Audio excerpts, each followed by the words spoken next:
Olá, boa tarde. Ao menos 40 países têm casos confirmados de coronavírus. Só na Itália, nos últimos 2 dias, 11 pessoas morreram. O avanço da doença tem despertado muitas dúvidas quanto a viajar para os países que apresentam casos de coronavírus. No Jornal da Justiça de hoje, vamos falar como é possível se proteger quando for viajar para o exterior. Fazer um seguro viagem é o suficiente? É o que você vai ver na edição de hoje. Também temos outros destaques. Coronavírus. Ministério Público orienta promotores e procuradores na fiscalização de políticas públicas de saúde. Um dos pontos destacados é a nova lei aprovada pelo Congresso, que define procedimentos como isolamentos, quarentenas e possibilidades de dispensa de licitação. Tribunal Superior do Trabalho condena a usina de álcool por submeter empregados a trabalho exaustivo. A usina não fazia avaliação de risco do meio ambiente de trabalho. E ainda, recebeu alguma intimação? Entenda o que fazer neste caso. A intimação é uma ordem judicial e, por isso, deve ser cumprida.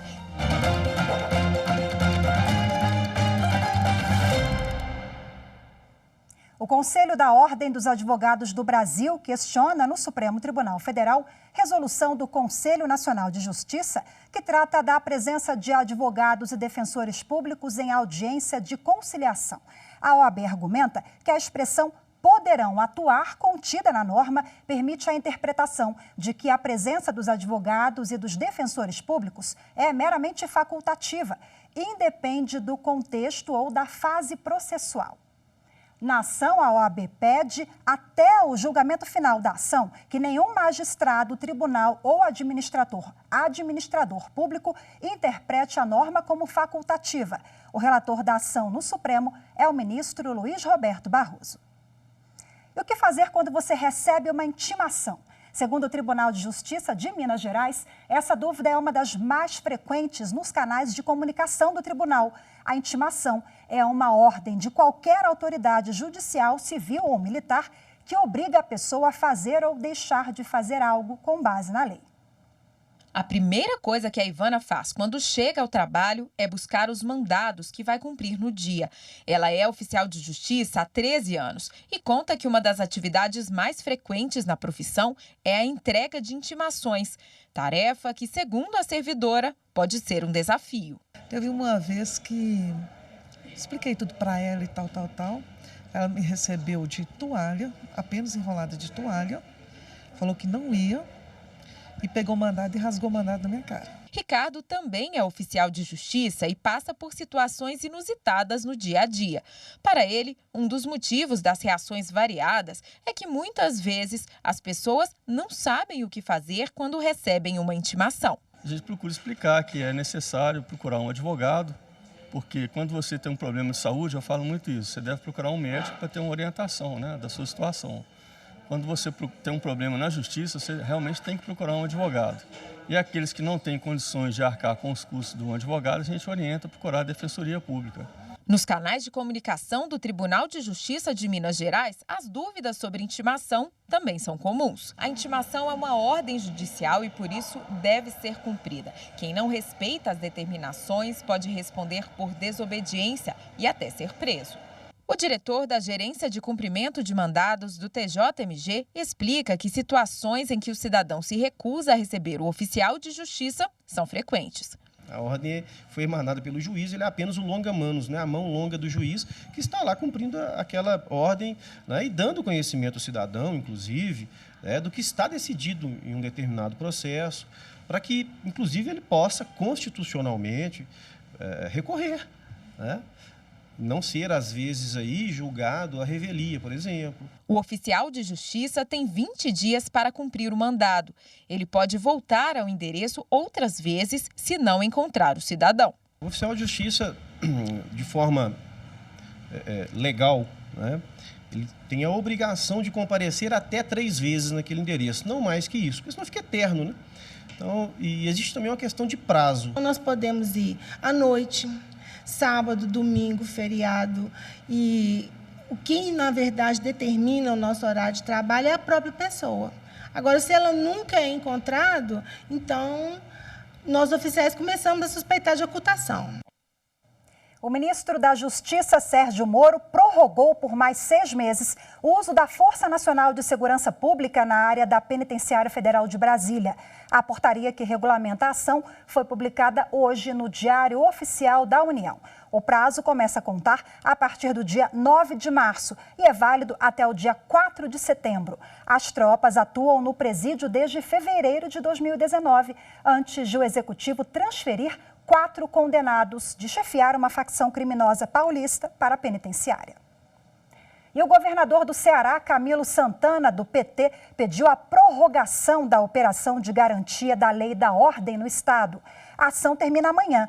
2.500 soldados fazem a segurança no estado do Ceará.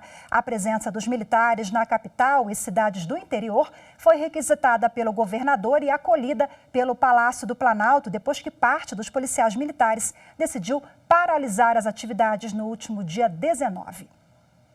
E a transexual Maria Luísa da Silva, militar reformada da Força Aérea Brasileira, vai poder ficar no imóvel funcional até o fim do processo que move contra o governo. A decisão temporária é do ministro Herman Benjamin, do Superior Tribunal de Justiça. Maria Luísa da Silva é a primeira transexual das Forças Armadas Brasileiras. A cabo passou por uma cirurgia de mudança de sexo e foi considerada incapaz para o serviço militar por uma junta médica da Força Aérea. Em 2000, após 22 anos de serviço, ela foi obrigada a se aposentar. Desde então, move um processo contra o governo. Atualmente, Maria Luísa recebe benefício proporcional e pede na Justiça a aposentadoria integral com direito a promoções, se não tivesse sido reformada compulsoriamente. Na decisão, o ministro Herman Benjamin considerou a aposentadoria da militar prematura e ilegal. E mais uma decisão do Superior Tribunal de Justiça. O STJ determinou que perda da guarda do filho impede que mãe execute alimentos em nome próprio. No recurso julgado pela terceira turma do STJ, a mãe alegou que a modificação da guarda não é suficiente para extinguir a obrigação do devedor dos alimentos. Ela pediu a reforma do acórdão do Tribunal de Justiça de São Paulo, que entendeu ser inadmissível a cobrança contra o pai. De acordo com os autos, a mãe ajuizou a ação de alimentos exigindo valores atrasados referentes à época em que ainda tinha a guarda do filho. A cobrança foi feita em nome dela depois que o pai passou a ter a guarda. Seria uma forma de indenizá-la pelo período em que arcou sozinha com as despesas. Mas a terceira turma do STJ confirmou o acórdão do Tribunal de Justiça de São Paulo. Para o colegiado, a troca do responsável afasta de vez a obrigação de pagamento a quem tinha a guarda anteriormente, pois o benefício tem caráter personalíssimo, é um direito exclusivo do filho. O relator no STJ, ministro Marco Aurélio Belize, explicou que o reembolso daquele que arca sozinho com as despesas deve ser exigido na Justiça por meio de uma ação própria e não uma ação de alimentos. E veja a seguir os cuidados para viajar para países com casos confirmados de coronavírus. Assunto para o próximo bloco, eu volto já. Justiça, para mim, é o direito que todos nós, cidadãos, temos, né? De exercer, ter nossos políticos lá lutando pela gente.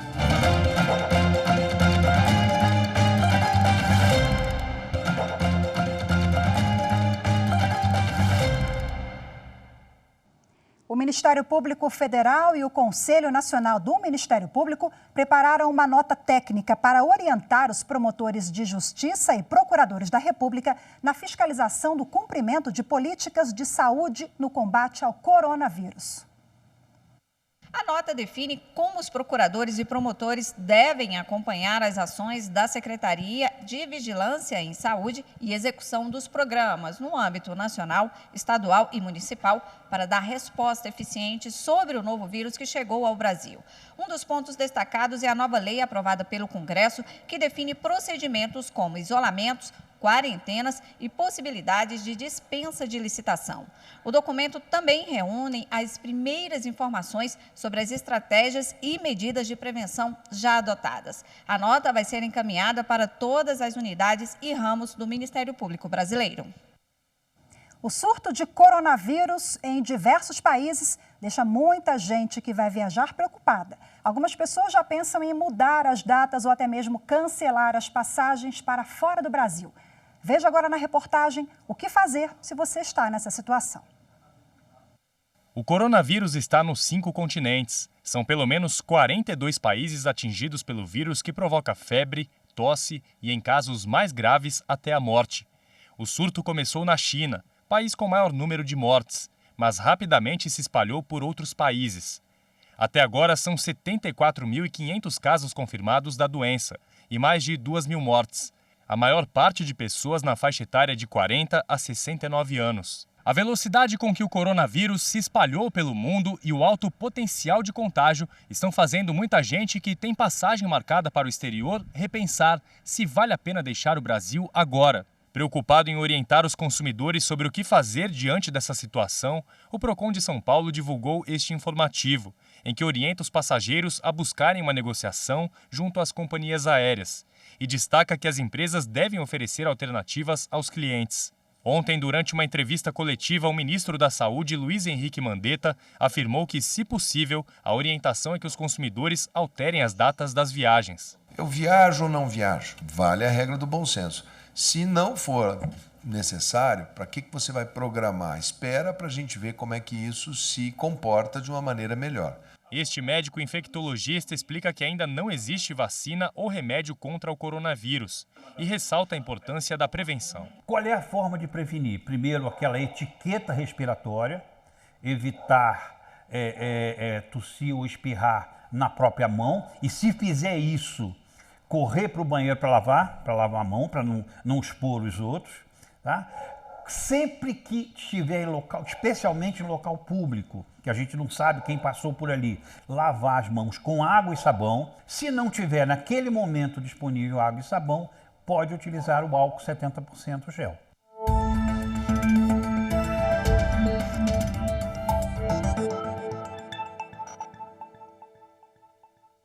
E para falar mais sobre o assunto, eu recebo agora aqui no estúdio o advogado Marco Aurélio Mota. Seja bem-vindo, boa tarde. Obrigado, boa tarde, Rafael. O senhor é um especialista nessa área, né? Em plano de saúde, no direito à saúde. Vamos falar de forma bem prática e didática para quem vai viajar e contratou um seguro-saúde. Essa pessoa, então, pode viajar despreocupada? Ela precisa ter atenção em determinados aspectos do contrato que ela firmou, né? Eu tenho dito que as pessoas antigamente só se preocupavam em marcar os pontos turísticos que ela ia. E agora ela vai ter que se preocupar em marcar os hospitais que eventualmente ela precise, né? Então, o que sempre a gente recomenda é que analise o contrato oferecido pela seguradora, verifique quais são os credenciados daquele local que ela está indo e marque, deixe registrado em algum local exatamente aonde fica aquele hospital para que, se ela tiver a necessidade de ter um tratamento emergencial, ela busque de forma correta, né? Aquele local indicado pela seguradora antes dela viajar. Eu falei aqui em viajar despreocupado. É claro, ninguém vai viajar despreocupado com esse surto de coronavírus que atinge 42 países, pelo menos, segundo a OMS. Mas o seguro, ele dá um pouquinho mais de tranquilidade para esse consumidor. E o rol, ele é taxativo, cobre agora esse surto, que é novo. O coronavírus é relativamente novo, né? O seguro, ele nasceu exatamente para trazer uma tranquilidade maior para aquele segurado, né? Seja num veículo ou também na saúde. Então, a pessoa viaja, ela não tem a cobertura daquele plano que ela tem aqui no Brasil. Alguns contratos contemplam, né, essa elasticidade para um outro país, mas a grande maioria não contempla.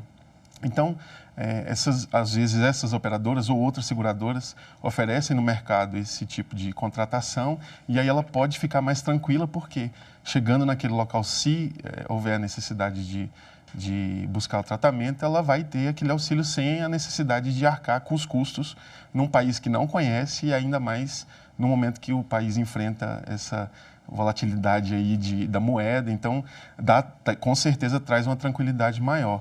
Quanto à questão da cobertura, essa é uma dúvida que surgiu em dezembro último, né, do último ano, onde o STJ teve uma decisão que ainda não é vinculante, então é uma decisão excepcional, onde ela entendeu que, se não tiver no rol de coberturas, a seguradora não é obrigada a custear. E aí a gente traz a questão do coronavírus, porque é um vírus novo, então o tratamento ainda está sendo desenvolvido. Nesse sentido, o seguro tem obrigação ou não tem obrigação de custear? A natureza contratual de um seguro de saúde abrange a saúde no todo. Então, a cobertura para essa doença também deve estar coberta só pela natureza contratual. Agora, é importante que o contratante analise as cláusulas para ele diferenciar uma coisa da outra. Um exemplo claro é da diferenciação entre seguro-saúde, onde ele vai ter que pagar e pedir o reembolso no Brasil, e assistência-saúde, onde ele vai ter uma lista de credenciados naquele país de destino que ele pode usufruir sem a necessidade de pagar. A grande dificuldade quando a pessoa regressa e quer o reembolso de volta é porque aqueles documentos que foram originados naquele país que ele viajou, na maioria das vezes está em outra língua. Então, pode ser que a seguradora imponha uma dificuldade para ele conseguir o reembolso, né, daquele valor, seja integral, seja parcial, e aí pode ser que ele necessite provocar o judiciário. Se ele provocar o judiciário, esse documento vai ter que ser traduzido, tradução juramentada. Então, a dificuldade é grande para poder conseguir o reembolso quando ele regressa. Então, ele tem que ter atenção no momento da assinatura do contrato. Já é um momento de fragilidade, enfrentar essa dor de cabeça danada, né? É um problemão. Bom, nós acompanhamos na reportagem do Gabriel que ontem, em entrevista coletiva, o ministro Mandetta, ministro da Saúde, ele orientou para que as pessoas tenham bom senso na hora de viajar, só viajarem realmente situações que não podem ser desmarcadas, emergenciais e tal. Mas se a pessoa vai viajar e decide contratar um seguro de saúde ali na véspera, porque precisa uma viagem a trabalho, por exemplo, enfim, até quando esse contrato deve ser feito para garantir a cobertura? O mundo não tem fronteiras, né? As pessoas, elas têm suas programações e seus sonhos de ir para outro país, então é difícil você evitar que você viaje numa eventual programação já feita. Mas a pessoa ela tem até o momento que ela vai conseguir fazer a viagem, que ela está marcada para fazer a viagem, ela pode buscar uma seguradora, contratação direta na internet, e lá tem todo o contrato, mesmo na véspera. Agora, sempre aquilo que é de véspera, o mercado pode ser que aumente, né, o valor de um contrato. Nesse caso, o PROCON pode agir na defesa do consumidor, já que, não por causa de uma pandemia, uma seguradora ou um operador está autorizada a aumentar o valor de um seguro por causa daquela eventualidade, né? É natural que se for em cima da hora, os valores aumentem, mas a justificativa não deve estar pautada na doença em si. Doutor Marco, muito obrigada pelas orientações. Uma boa tarde. Boa tarde.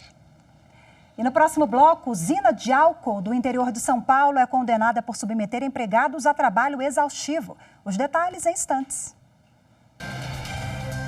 Acho que é a questão do respeito ao outro, a parte de você ser justo realmente com o outro, eu acho que envolve muita ética.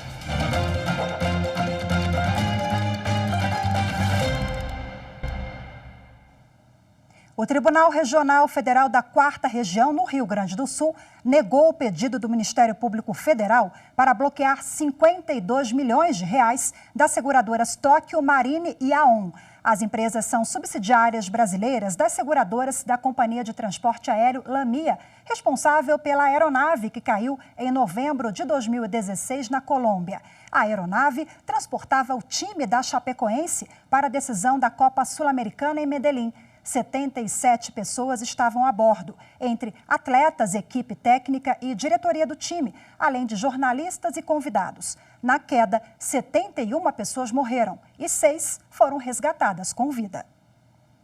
Uma usina de álcool no interior de São Paulo, ela foi condenada por submeter empregados a calor e trabalho exaustivos. A decisão é da 7ª turma do TST. Antes do processo chegar ao Tribunal Superior do Trabalho, o TRT da 15ª Região em Campinas, São Paulo, havia afastado a condenação em primeiro grau. A sentença exigia o pagamento de indenização por dano moral coletivo aos empregados da usina. No entanto, o Tribunal Regional do Trabalho entendeu que a empresa vinha observando a legislação. A Unialco de Guararapes, interior de São Paulo, argumentou na ação que os cortadores de cana-de-açúcar estão habituados ao calor típico da região Nordeste, que predomina no dia a dia de trabalho. Para a empresa, isso não justificaria nenhuma condição adversa, mas o Ministério Público do Trabalho relatou condições preocupantes e o descumprimento de normas de segurança e saúde, com casos até de morte de empregado por exaustão. O caso chegou ao TST. De acordo com o relator na 7ª turma, ministro Cláudio Brandão, a usina não fazia avaliação de risco do meio ambiente de trabalho. Além disso, não concedia pausas para descanso do empregado exposto ao calor excessivo, como prescreve a norma regulamentadora 31 do extinto Ministério do Trabalho.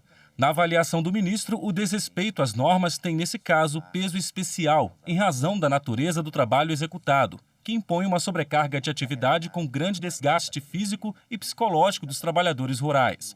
Por unanimidade, a 7ª turma deu provimento ao recurso para restabelecer a sentença. A empresa foi condenada a pagar indenização por dano moral coletivo no valor de R$ 195 mil, que será revertida ao Fundo de Amparo ao Trabalhador. E na Bahia, a Justiça do Trabalho tem feito a diferença na vida de muita gente. Em Feira de Santana, são 6 varas com 12 juízes que resolveram já 100% dos casos. A cidade que tem no comércio varejista uma das maiores fontes da economia. Esta é a entrada da 2ª maior cidade da Bahia, conhecida como a Princesa do Sertão e localizada a 100 quilômetros de Salvador. Feira de Santana cresceu tanto ao longo dos seus 183 anos, que hoje tem mais de 600 mil habitantes. O comércio é o motor propulsor da economia de Feira de Santana, né? Eu acho que hoje a gente deve ter por volta de 70% da economia voltada para o comércio varejista. Sem falar aí das empresas de logística, da indústria, nós temos um grande parque industrial com mais de 1.500 indústrias, né? Mas o comércio é o motor propulsor. Com o produto interno bruto de 13 bilhões de reais, a economia da cidade aumentou 9% na última década. Feira de Santana tem mais de 14.500 empresas ativas, que geram 133 mil empregos formais, segundo dados do IBGE. E a presença da Justiça do Trabalho aqui na cidade permite a pacificação de conflitos que possam surgir entre patrões e empregados. Miriam foi dispensada do restaurante em que trabalhava e precisou entrar com uma ação para receber as verbas rescisórias. Foi muito triste e angustiante pelo fato de que eu já tinha um bom tempo na empresa, eu tinha uma boa amizade com os patrões, inclusive, e daí, na hora de demitir, eles nem pensaram em mim, na minha situação, porque a gente trabalha, a gente faz planos, a gente faz compras. Como trata-se de direitos de ordem alimentar, a pessoa que está sendo demitida, ela entra numa situação de vulnerabilidade muito grande. Ela perde o seu provento mensal, ela perde a forma de arcar com suas despesas. Então, a gente precisa de uma justiça especializada. No Fórum José Martins Catarino, o movimento é intenso. A unidade atende, além da cidade-sede, mais 17 municípios baianos.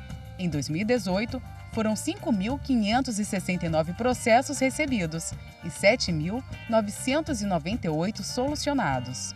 Se tratando da cidade com esse potencial econômico e tal, né, nós temos uma interferência, uma contribuição muito boa. Como a gente costuma brincar, Feira de Santana é uma espécie de capital do interior.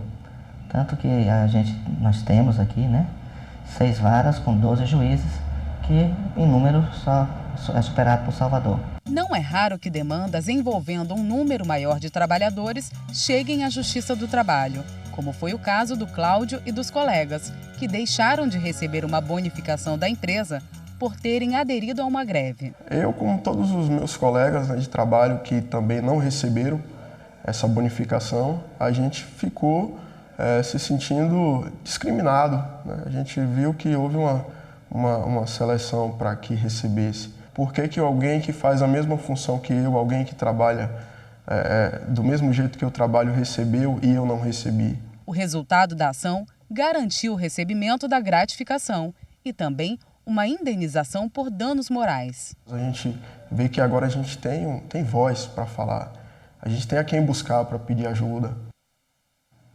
E o Jornal da Justiça, primeira edição de hoje, fica por aqui. Acompanhe agora o programa Papo Cidadão. Muito obrigada pela sua companhia, uma boa tarde e até amanhã.